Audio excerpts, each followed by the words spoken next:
Welcome to an enlightening journey. This educational content offers challenging insights. Approach with an open mind.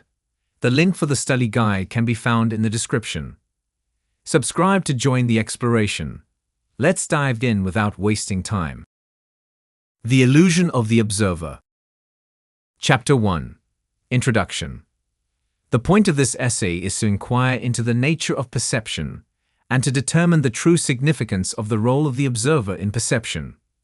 We will be concerned with the observer in his purest form, stripped of all emotions, experience, and memories.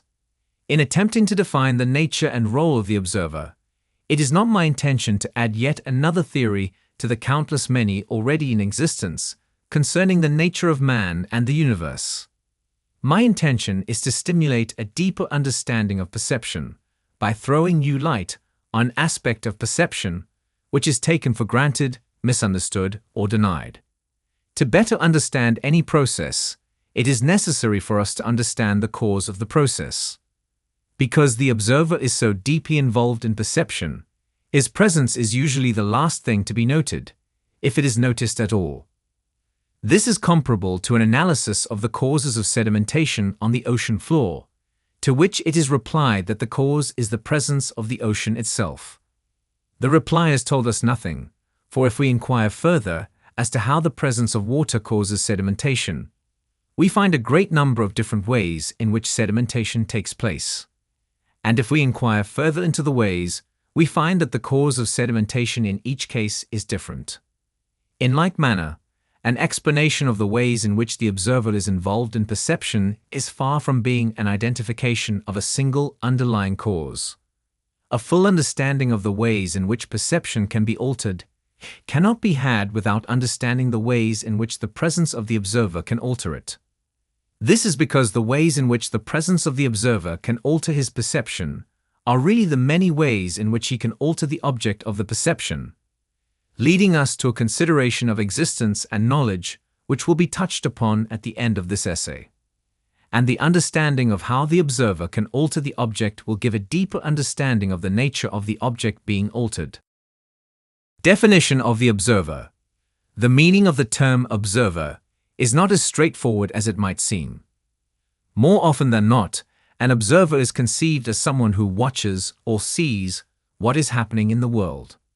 On a closer look, however, the word is not so simply defined. The Latin root of observe is observare, meaning to watch over or attend to. An observer of events in the world involves more than just watching. It involves a special way of attending to events. This particular way of attending is best understood as the process of evaluating and interpreting events. This evaluation is done in contrast to events one might engage in. This is an important aspect of observation. The observer makes a distinction between their actions and the actions of others. An observer also deciphers intentions and purposes behind events. This assignment of meanings to events and actions, that is, interpretation, is what distinguishes observation from sense perception. The type of evaluation that an observer engages in is reflective. It involves critical analysis and assessment. This reflection separates observation from intuition. Intuition is a rapid and instinctive way of knowing the nature of events without the conscious use of reasoning. Intuition can, no doubt, precede or succeed reflection on events to supplement understanding. However, intuition alone cannot be considered observation. This is because intuition lacks the critical analysis that is essential to the nature of observation. A critical analysis involves determining the logic of events and the consistency between actions and their outcomes. This analysis is a search for understanding through making sense of an event. The observer believes that an event is intelligible and that through understanding it, one may gain knowledge of how things are and why they are so. Role of the observer in perception. In the analysis of the various theories of perception, it is clear that all positions place the observer in an important and necessary role. However, it is not commonly agreed upon what the part the observer contributes and which are the responsible processes. Naively, it seems that to sense the world exactly as it is to have a direct perception of the world. This seems to be the paradigm of the realist conception of the world. However, this exactness and directness is ambiguous in its meaning and difficult to pin down exactly what this would entail. Moreover, when we come to parallels of such a direct perception in the world of modern physics, in particular in quantum mechanics, we find that this concept of sensing the world is impossible with various proofs. Instead of an exact direct perception, the onus turns to what can be said of the world from the observer's standpoint and what can be known of it. Thus, if we consider imagining two separate perceptions of the same event or object, it is always possible to represent them as two different states of a perceiver. The reason for this is that the perception of an event or object must be stored in some physical medium, and thus the differing perceptions are differing representations. Now, if we take an extreme case that a person is shown an object but immediately forgets what they have seen, it can be said that the object no longer exists for that person. This is because in order for the person to recognize the existence of the object, there must be some change it makes on the state of his memory. And by hypothesis, there has been no such change. Hence, there is no way in which he can distinguish this memory state from the state in which the object had not been perceived. Such a case illustrates the necessity of some interaction between the object and the process of perception for the object to be perceived in any manner. The illusion of objectivity. When attempting to evaluate the properties of style and language when perceiving objects, we often feel that the observer plays the role of a silent, detached viewer, focusing his attention on an object that can be seen quite independently in the mind's eye. The feeling of objectivity is extremely compelling in such a situation. It seems quite natural to think that the qualities of such an object are intrinsically determined, and it only needs to be looked at rightly to yield up its secrets. There is little question that one is aware of the roundabout processes of inference and interpretation taking place in the perception of more elusive or ambiguous things, as when one watches a public speech and knows that the face and words of the speaker are to be appraised in the light of ulterior motives, or perhaps are taken as symptoms of deeply seated collective psychological disturbances. But it is commonly supposed that these processes can be separated off from the immediate observation of the thing seen, which has a fixed and unequivocal nature of its own. The presence and qualities of an object are generally thought of as quite independent items, the former being the fact that it is seen, and the latter a complex of specific attributes inherent in the object itself. The observer may alternate the range of his awareness between what is considered inner and outer part of the object. For example, when watching a criminal trial, he may take the defendant and his testimony as the inner data, revealed only in a reflection of outward words and acts. From this he can turn to the visual images he derives from the faces of judge and jurors, by which the characteristics of the aforementioned testimony are to be evaluated. But he feels that the inner and the outer data are two self-contained and simultaneous events, and may find himself somewhat embarrassed when he is asked to reveal exactly when the one event ended and the other began. This frame of thought, which separates events into neat little bundles of independent existence, applies itself to the objects of perception, and it is an extremely useful precursor to the objectivist's point of view. Chapter 2. Factors influencing observation. From this, positive and negative attempts have been made to change the perceptions of a society, perhaps to fix undesirable attitudes or to bring belief in a new understanding. Evidently, there are myriad factors influencing observation and a strong field of research for understanding how and why it occurs. With social influences extending to peer pressure, leadership, and the influence of society on individuals in a given situation, psychology has often sought to understand how knowledge and attitudes affect behavior in a given context. Our upbringing and environment also have a large impact on what and how we observe. The inference of culture on perception is a large area of interest to sociologists and psychologists alike. Culture is defined as a set of understandings, implicit or explicit, that a group of people share about the reality of the world around them. This includes attitudes to a given subject or situation, general understandings, and specific knowledge on a topic. As culture sets these beliefs on reality, it will interact with perception, as perception is the method by which we translate what is happening in the world. Thus, what is perceived by a culturally different person can be completely different to the same situation. Perception can also serve to reinforce cultural knowledge and attitudes, using it as a schema to understand and thus leading to biased interpretations on that subject.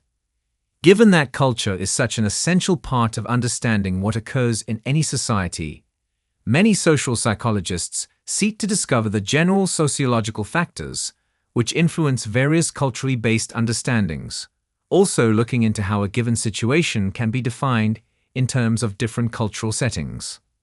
This is related to the understanding of social context, as culture is a global understanding of a group, and it is regularities in life, and it is an understanding of the way things are and the way they should be done. This social influence on culture is in many ways similar to culture's influence on perception, and therefore shares some of the same processes. The degree to which we see reality and our observation are dependent on a multitude of factors. The dominance of what we observe being true has been diminished as increasing evidence that the shifting beliefs we hold on any given subject shape our interpretations of it. These interpretations are trailed with personal biases that greatly influence our observations from a subconscious level onwards.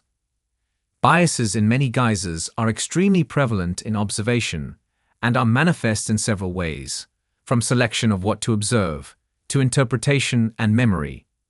Cognitions are often simplifications of reality, but an excessively biased judgment will lead to illogical inferences of reality, and the positive test strategies will lead searches for evidence to confirm our own beliefs, risking perceptions of what we need to observe rather than what is actually there.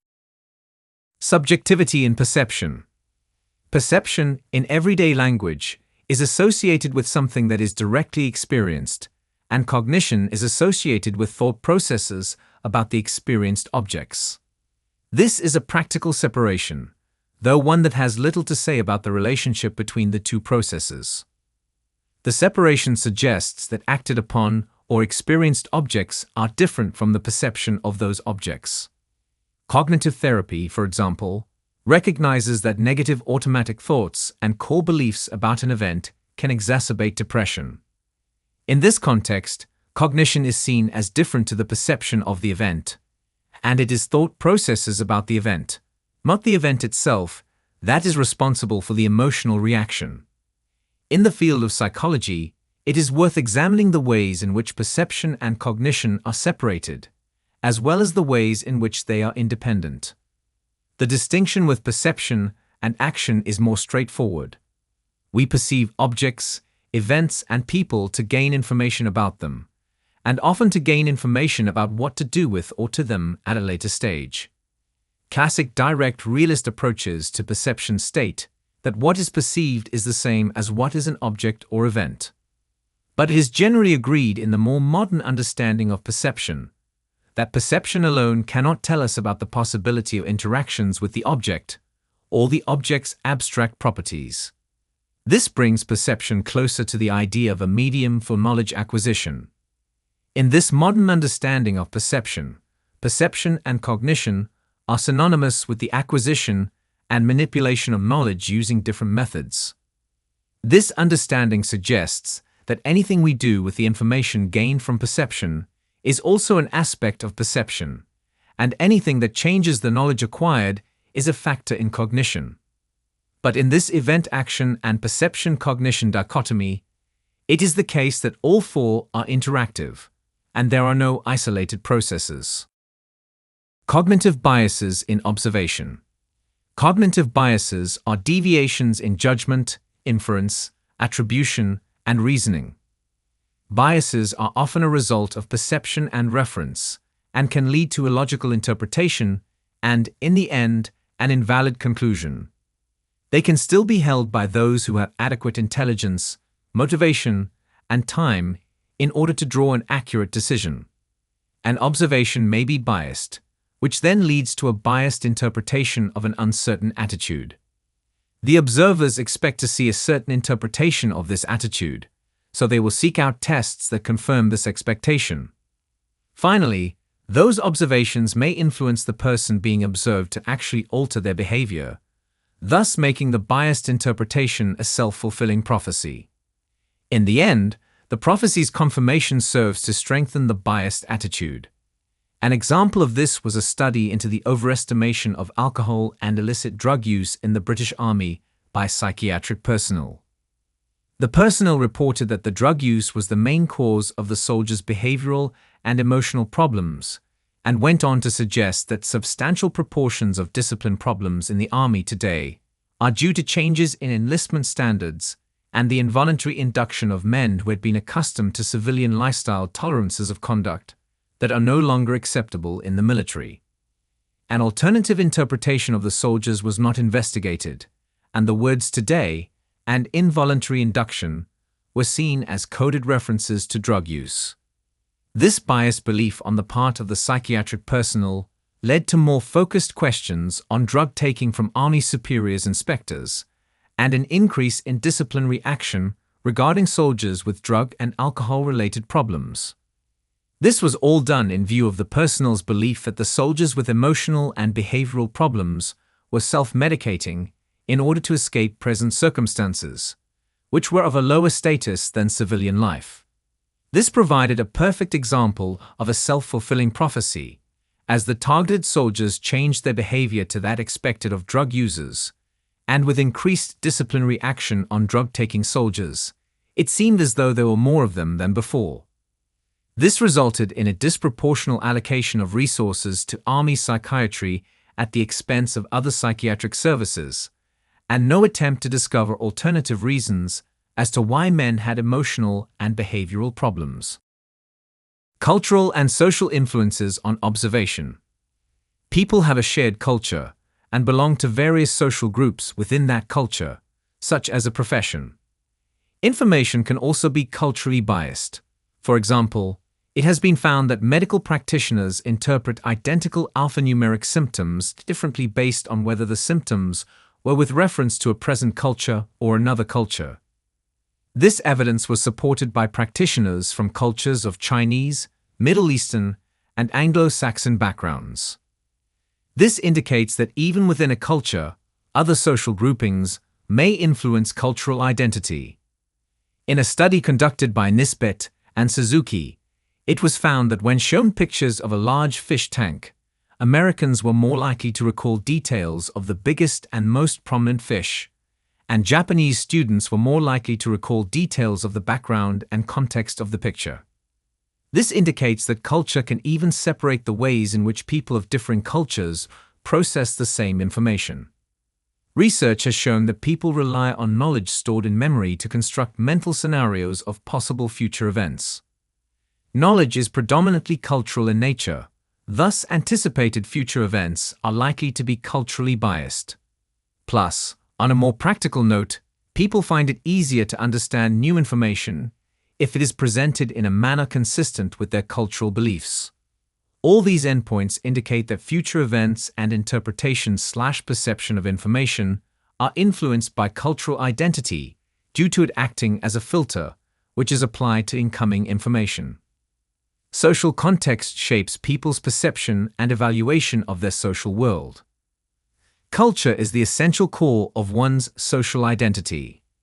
It provides the implicit knowledge about how to behave, what to expect from others, and what's expected of them in various social contexts.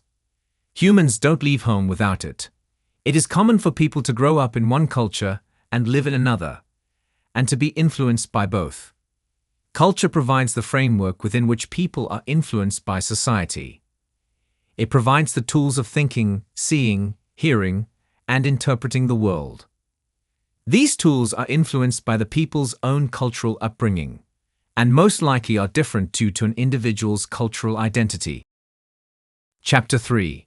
Limitations of the observer. Human cognitive limitations, such as the inability of the individual brain to process all available information and its inherent hardwiring, would seem to be a more speculative and less observable problem in the study of the observer. Cognitive neuroscience and the study of the cognitive limitations of infants will be used as a means to better understand the limitations on cognition and their effects on observation. This will allow for a more sound analysis of the effects of cognitive limitations. Sensory limitations come in many forms, ranging from the simple inability of some organisms to see due to lack of developed sensory organs, to the more complex, selective nature of human sensory input. It will be shown that some sensory limitations were of evolutionary benefit to an organism, but may have a negative effect when observing the natural universe as a whole. Color, and in particular, gravitational wave astronomy, will be used as a modern example of the gap between observable phenomena and the nature of reality due to sensory limitations. The observer is unable to observe the world as it truly is. There are factors, such as sensory and psychological, that limit human abilities to observe. The failure to recognize this has led numerous philosophers and scientists to erroneous conclusions, and has caused Western man to have an exaggerated view of his abilities. An understanding and recognition of these limitations are essential in the reconstruction of a correct worldview. It will enable future generations to avoid the pitfall of current and past thinkers, while providing a sense of humility. This essay will examine the limitations of the observer and their effects on observation through a variety of fields. Cognitive limitations. The information overload principle of Simon, 1971, contends that there are limitations to how much information a human can process. This principle is similar to the filter theory of attention, in which the mind has a limited ability to process incoming information. However, Simon specifies the limitation is not in the channel of information getting to the mind, but in the capacity of the mind to process and utilize information. The philosopher and psychologist William James once said, "Everyone knows what attention is, yet no one knows much about it." This is an interesting concept to consider, seeing as attention plays a critical role. Sensory limitations. Ashman and Elkins, 1990, cited in Ashman, 1996, carried out a study which gives a surreal indication of the effects of losing sensory abilities. Aged rats were either conditioned to run through a maze having been supplemented with ginseng, or put into a control group. After this, they were tested, and the conditioned group performed significantly better. Following this, the conditioned group was subjected to having their brain's ginseng receptors blocked, and were then tested again in the maze. Their performance was now no different from the control group. This concludes that there is a strong correlation between cognitive function and sensory input. In an unrealized future, where we may be able to enhance brain function, some type of artificial sensory input may be used to enhance interpretation and memory of data coming from experiments, with unknown consequences of how data interpretation may differ from that with normal sensory input. The human observer's ability to perceive their surroundings is truly extraordinary, but it is far from perfect. Our interpretational knowledge resides in the brain, which can only process meaningful information that comes from our senses.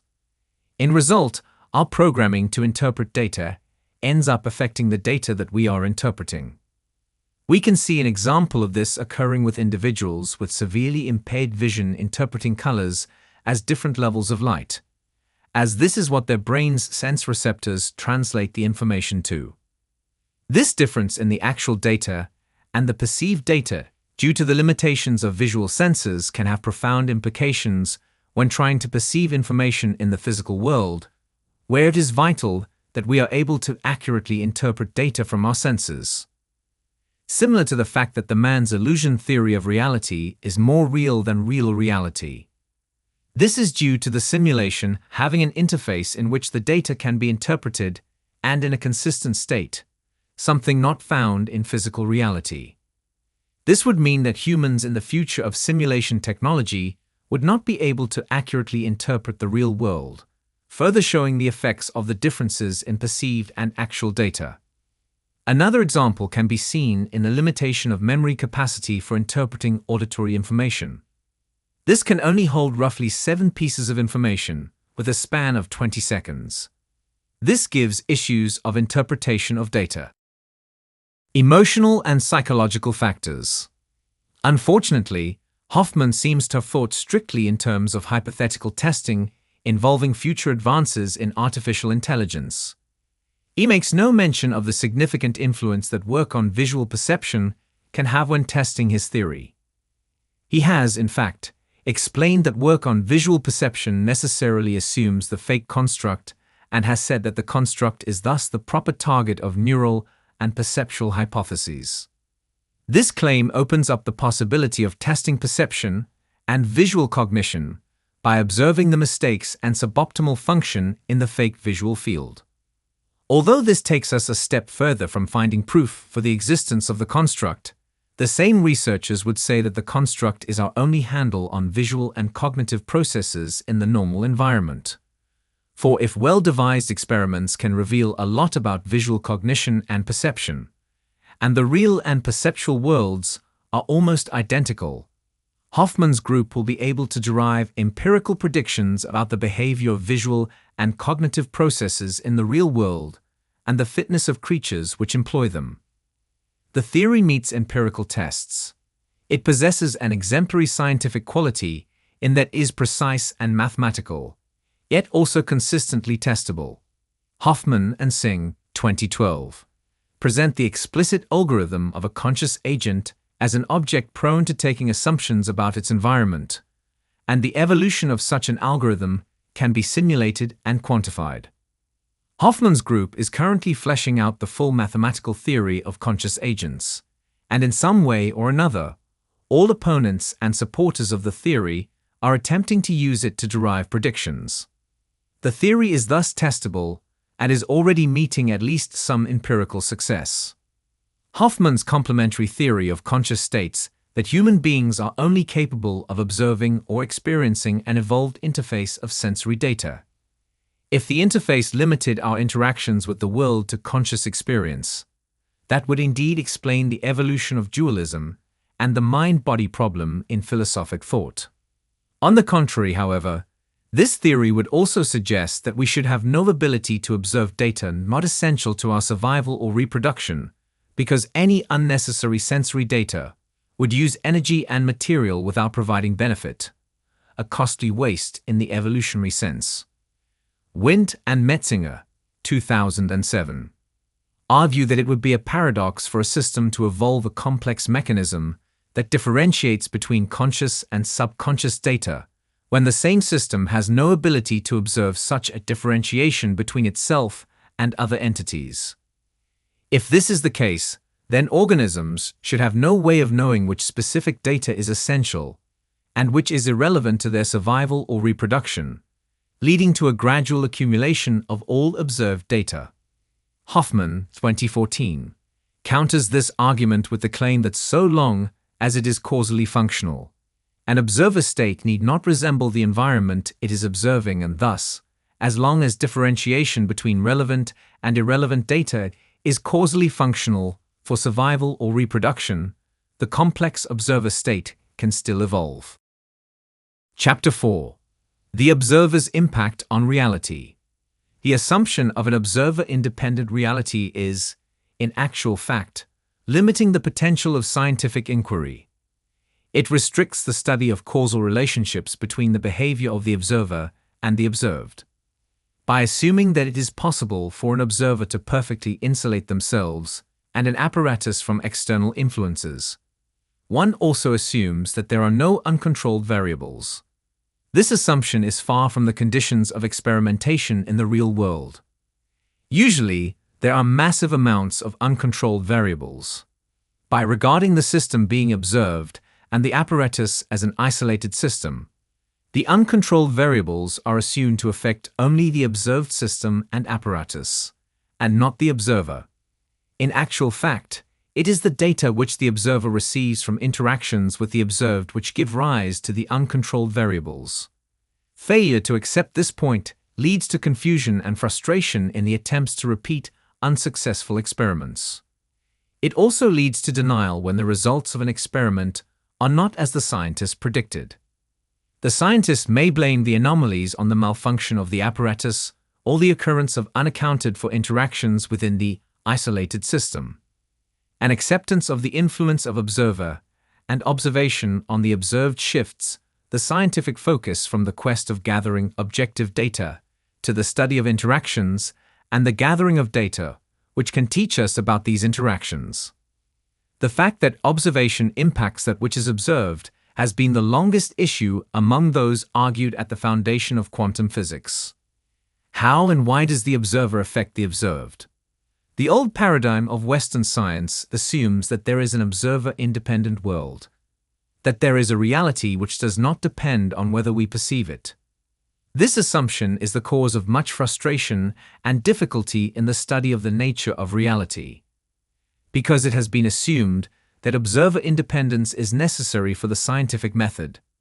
There has been no room in scientific theory for the study of the way in which an observer interacts with the world. This has led scientists to attempt to separate in their experiments the observer from the system being observed, in the search for objective results. In general, it has been taken for granted that it is possible to observe things as they are, without any interaction taking place between the observer or the observed. This attitude affects the way in which a scientist must conduct his or her experiments. It requires that the scientist predict all possible interactions between the system being observed and the isolated apparatus with which the observation will take place. This is an attempt to control the interaction and allow only those which are relevant to the data being sought. Observer effect in scientific research. This can cause major problems in trying to convert scientific ideas to universal laws. If a scientific study involves the testing of a theory by observing a series of events with the aim of producing evidence which will either prove or disprove a certain hypothesis, the knowledge that the observed events are subject to change by observation could lead to unconscious alteration of the events in order to conform to the hypothesis.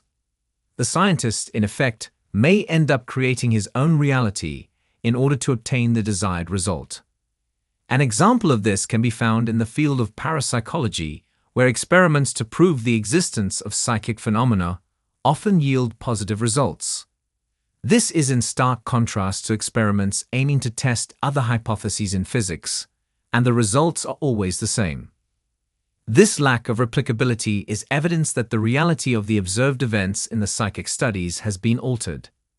This casts doubt on all scientific studies, as there is no way to determine whether a given result is a true representation of what actually happens. Scientific research involves the collection of data in a systematic and objective process in order to test theories. This idea is based on a model of reality where events are assumed to have an objective existence, independent of the human mind. As a result, the reality and the perception of the events being studied should remain unaltered. However, Heisenberg's uncertainty principle, as well as recent developments in modern physics, are revealing a different picture. They are showing that at a fundamental level, the behavior of energy and matter is not deterministic, and that the probability of an event occurring can be altered by the act of observing it. If we apply these principles to the world of macroscopic events, this interpretation of reality can have serious implications for the success of testing theories through data collection. If reality is in fact subjective to the observer and his mode of observation, then human perception of an event can change what actually happens, thus rendering the event an ambiguous occurrence with evidence that is open to interpretation. Observer's interpretation of events. It has already been alluded to in Section 2.1 and Section 2.3 that events and objects within reality are not absolute in their form. They exist as a range of possibilities in their characteristics of which the observer selectively singles one out in an act of measurement. A commonly held belief is that an event within reality possesses one objective interpretation to the observer. This interpretation is said to be determined by the characteristics of the event itself, the interpretation being derived from an interaction with the event, guided by light reflecting from it into the eyes and information carried through other sensory devices. All interpretations are then believed to be stored within the memory of the observer. It is then the job of the philosopher to explain how the interpretation of an event can differ between two observers.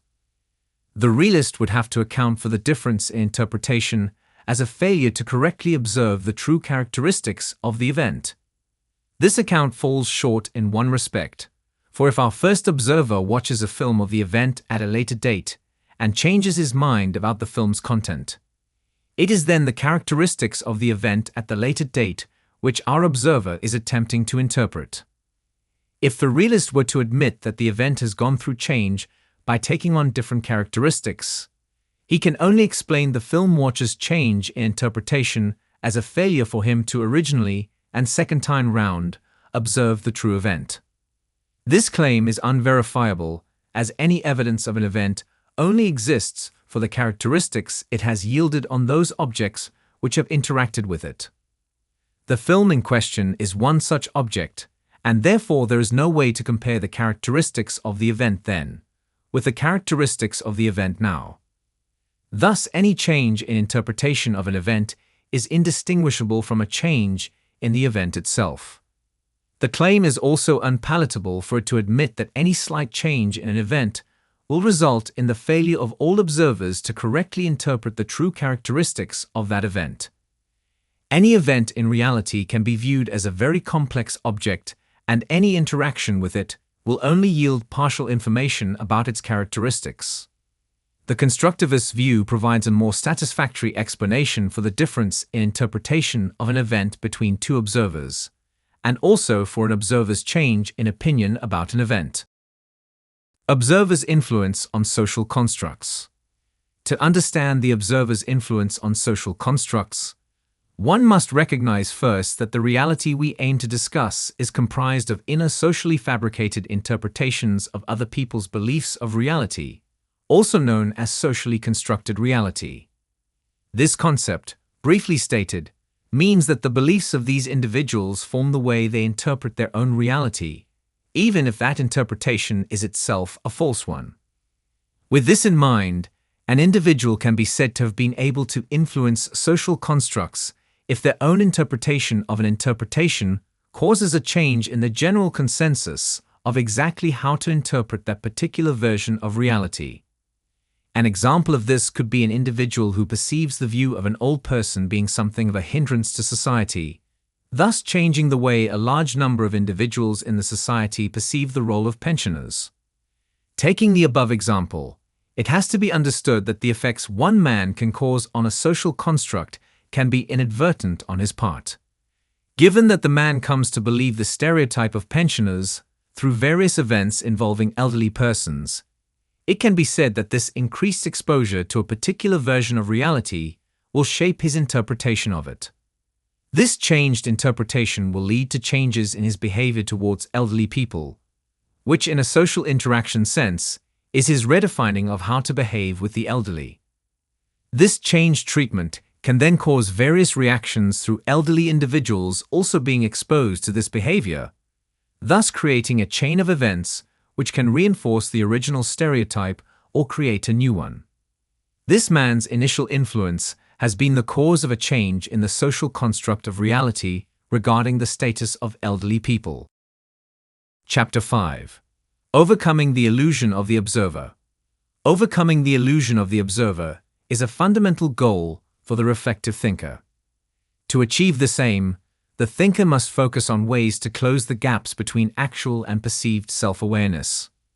Being self-aware enhances our behavioral choices, promotes congruence, and allows for changes in behavior. By becoming aware of the discrepancy between our observing and participating selves, we understand how our private biases influence our perception of the world. This, in turn, enables us to sharpen the focus on our assumptions, inferences, and interpretations of events and stimuli. The process of becoming aware of these mental constructs is a key strategy to overcoming the illusion of the observer, as it allows us to understand how we filter and ultimately misperceive reality by not considering the meaningful alternatives. A vast amount of research has been undertaken on social cognition, and though all theories differ, at their core is an inquiry into how we process the information that comes from our social environment. Social cognition theory is useful for the reflective thinker as it has an emphasis on the automatic nature of our thinking. That is, much of our information processing and resulting beliefs are unconscious or out of awareness. Although automatic thinking can be efficient and useful, it can also lead to systematic biases. By further understanding how our automatic thoughts form conclusions and attributions, we can gain a clearer picture of how our unconscious beliefs affect our perceptions. Developing self-awareness. Though it may be difficult to refrain from making assumptions, it is definitely possible to develop self-awareness. Doing so requires a conscious effort to be aware of one's thoughts, feelings, and behavior. Such awareness is the foundation of the mental process that leads to the overcoming of the illusion of the observer. Techniques for developing self-awareness are diverse and include journaling, meditation, and cognitive therapy. The common thread between these techniques is the intentional focus on increasing awareness of the self. Journaling can be completed by writing about one's daily events and one's thoughts, feelings, and assumptions about those events. Then rereading the journal and analyzing thoughts and assumptions can lead to increased awareness of where those thoughts and assumptions came from. Meditation, particularly mindfulness meditation, is also a practice of intentionally focusing on the present moment and increasing awareness. By focusing on breathing or bodily sensations, one can become more aware of the mind's tendency to wander into automatic thoughts and assumptions about reality. Cognitive therapy involves working with a therapist to identify and change thought patterns and assumptions that are causing distress or unhealthy behavior. By doing so, one can become aware of the nature of assumptions and thought patterns and begin to find where they originated from and how they affect feelings and behavior. These techniques and others like them can be effective for developing self-awareness and ultimately overcoming the illusion of the observer. Practicing mindfulness in observation. In the same way that we cannot experience an event exactly as someone else experienced it, we cannot fully appreciate the process of how we perceive. However, as cognitive scientists, we can attempt to approach that understanding by being mindfully aware of our mental processes. The study of the first-person experience is something that has been somewhat overlooked by Western science, but practicing mindfulness in meditation has provided some interesting results from a first-person perspective. Mindfulness is the practice of paying attention, on purpose, to the present moment and without judgment. An 8-week course in mindfulness has been shown to increase the gray matter concentration in brain regions involved in learning and memory processes, emotion regulation, self-referential processing, and perspective-taking. These results were in participants' self-reports of their mindfulness in everyday life. Learning to meditate mindfully on self-observations can be difficult as we tend to take interest in the observed object rather than the process of observing.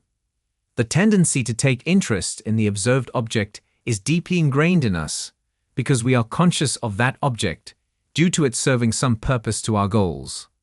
Often we are not conscious of the process of how we perceive something due to it being successful, when nothing is out of the ordinary.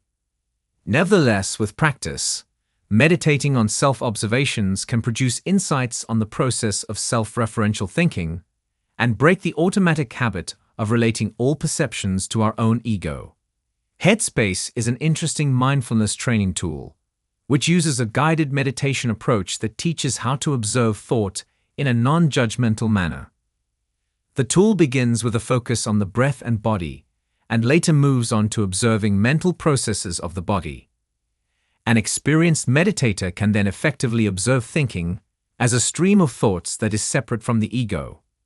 This method of decentering has been shown to produce significant reductions in negative affect and increases in positive affect, rumination, and worry, and is a process that is evident in talks with advanced meditators from various traditions. An example from Western psychology is an experience sampling technique and its use in cognitive therapy, where under the guidance of a therapist, a patient learns to observe a particular mental process and its effects in daily life. This mode of therapy is similar to the cognitive interviewing of a witness's mental context in that it is an attempt to bring an automatic cognitive process into the focus of metacognition. Seeking diverse perspectives. First, consider an individual who unwittingly offends someone of another race in a mixed group of friends. If he is aware in the back of his mind of racial prejudices and dislikes, the likelihood is that he will interpret the event in a self-serving manner. He will consider only his intentions, may deny that he caused any offense, or be inclined to blame the oversensitivity of the other person. Such post-event attributions by self and other are setting for this person a reality of the situation which is at odds with the perceived reality of his friends, and especially the person he has offended. If the man truly desires to know himself to see if he is prejudiced, and to understand the true impact of the event, he can invite his friends to honestly share their differing perceptions of a single event. By comparing and contrasting these views, it will become clearer that there are many so-called realities of the same event, depending upon the viewpoint of the observer. This will lead the man to question the nature of reality in this instance, and the disparity between it and the various perceptions of the event at the different viewpoints. Diversity of perspective is another method to help individuals overcome the illusion of the observer. In seeing a single event from more than one viewpoint, it becomes far more difficult to hold on to the belief that observation can take place from a neutral vantage point. There are at least 3 ways in which seeking diverse perspectives can help to dismantle the illusion of the detached observer. All are based on the simple idea that when we see a situation from more than one angle, it becomes hard to maintain that one of these is the true view and the others are distortions of reality. Chapter 6. Implications of the illusion of the observer. Observation is unavoidable, but being aware of the implications of what is being observed is important. Those being watched are very often aware of the fact and may well feel uncomfortable being under scrutiny, particularly if the results of the observation are to be made publicly available. This can have a serious effect on the behavior of the observed, as rather than simply watching natural behavior, the observer is effectively altering the reality of the situation being observed. This is a common problem in interviews or the study of group behavior. The arrival and presence of the observer can alter the nature of the group itself. An extreme example of this can be seen in anthropology. The study of foreign cultures can have unintended results if the observed peoples begin to change their way of life in order to try and emulate their observers. Ethical considerations in observation. There is also potential to cause damage through the misapplication of knowledge. Influential studies often have a very large audience, and many people may take the findings and apply them inappropriately. A contemporary example would be the research which suggested a link between MMR vaccinations and autism. This was later proved to be false, but resulted in many people avoiding the vaccination for fear of their children developing autism. The avoidance of vaccinations had a detrimental effect on herd immunity. Ethical considerations in observational studies and findings present the availability of knowledge to make ethical questions particularly acute. There is the potential for the researcher to abuse the knowledge of a particular situation or of certain behaviors of groups of people to the detriment of that or those individuals or groups. This could be by using such knowledge to unfairly exploit a situation. An example of this could be a study on a medical professional's treatment of patients from different socio-economic backgrounds. If the practitioner got to know of the findings, it may affect his future treatment of patients. Moreover, the knowledge may be kept secret when it should be made public. Impacts on decision-making processes. Daniel Wegner suggested that the automation of action identification resulting from goal setting failed in unpredictable settings. However, it is posited that a decision-making process is not a predetermined course of action aimed at creating a known goal. It is simply what comes before an action in which goals are often vague, and there is an absence of a well-defined decision to make, or a decision that there is little conscious awareness of. If this is the case, then Damasio's 1994 link between somatic markers and conscious awareness of emotion would suggest that when making many decisions, we are only becoming aware of a decision having been made based on what we feel is the right course of action. Any impact of the illusion of the observer on decision-making processes would be expected to alter the criteria on which a decision is made, rather than the outcome of a decision. This is because decisions can only be identified by their outcomes, and there is no reason to assume that an observed or unobserved state of mind differs in the outcome of an action. One potential impact of the illusion of the observer on decision-making criteria is that it would lead to an increase in the complexity of criteria employed. Wegner suggested that an increase in accessibility of the reasons behind an action increases the belief that a certain state of mind was the cause of that action. Stepansky and Hamilton, 2006, suggested that bringing an action under conscious control requires a self-regulatory check for the permission to act approach to any conduct that is about to occur. Both of these theories would suggest that the decision to perform an action is based on a conscious judgment of whether it is the desired action to take. Importance of critical thinking skills. As it was previously mentioned, there are many cases where an observer must make a decision with no true guideline as to what to do. This can be from deciding how to behave in order to gain the best acceptance from a group under study, or what to take note of when studying a particular phenomenon. The observer will never have an understanding of the correctness of the decision, although it may have varying influences on the research. In this case, it would be highly beneficial if there were tools designed to aid optimal decision-making in uncertain situations. One such theory is the use of heuristics. Critical thinking can be well understood or applied to any underlying concept involved in research. This is because critical thinking focuses on an endpoint which may be a decision or belief. The aim is to ensure a clear, logical, informed decision that is free from bias or subjective influences. This makes critical thinking a highly valuable tool for it is an essential element in producing a well-thought-out conclusion. In the basis that all research has an endpoint, it is easy to see the value of critical thinking. Compare this to decision-making under uncertainty, which is common in observational research. Critical thinking and the ability to make logical and well-thought-out decisions are both highly important and serve as vital components in studying complex behavioral phenomena. The concept of critical thinking can be a difficult process and has intrigued many prominent theorists throughout the ages, such as Plato and Descartes, to name a few. In order to understand the importance of critical thinking, a full examination of the ways in which it can be applied to the field must be made. Chapter 7. Conclusion. I have argued that the suitably refined conceptual framework for the subject as observer would have to be so greatly altered as to be unrecognizable. At the heart of the illusion is the idea of an ultimate observer, an intelligence who is, as it were, the author of the universe, the creator of the world and all its inhabitants.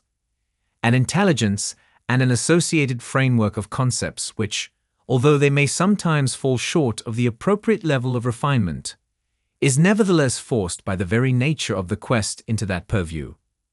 The sort of intelligent being that we describe as an observer in the everyday sense is by no means the correct concept for the quantum domain.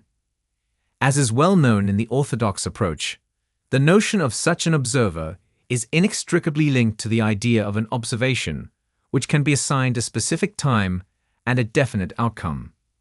But the grace of the quantum dynamics is to describe the evolution of system states from a set of initial states, and the functional mechanism that is the process is not in general uniquely decomposable into a set of time histories for subsystem observations.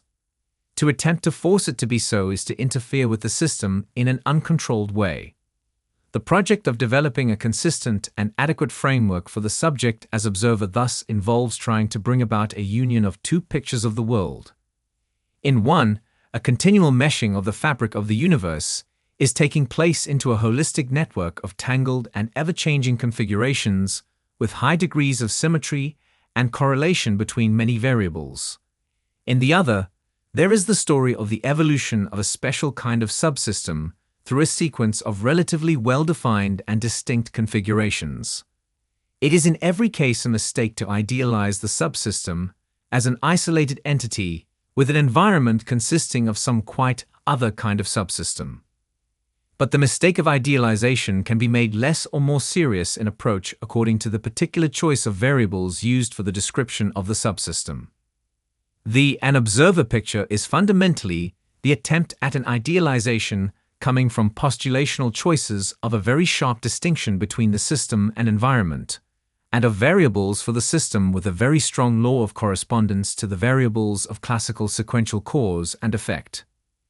As soon as a framework attempt approaches the quest of containing refined formulations of symmetry and field concepts for the meshing fabric of the universe, it will begin to lose the postulates which set an observer picture apart from the usual structure of dynamics in field and many-body theories. However, in doing so, it will also begin to lose the definitive marks of what constitutes an observer.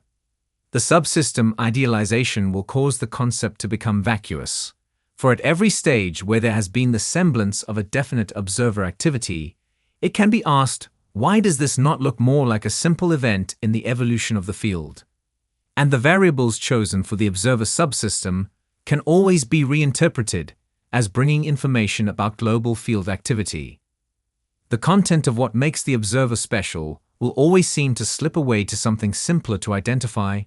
The symmetrical field variables will possess alternative formulations which are quite more compact and easy to transform into one another, and the correlation of the observer variables to these field alternatives will form a partial and dissipative information.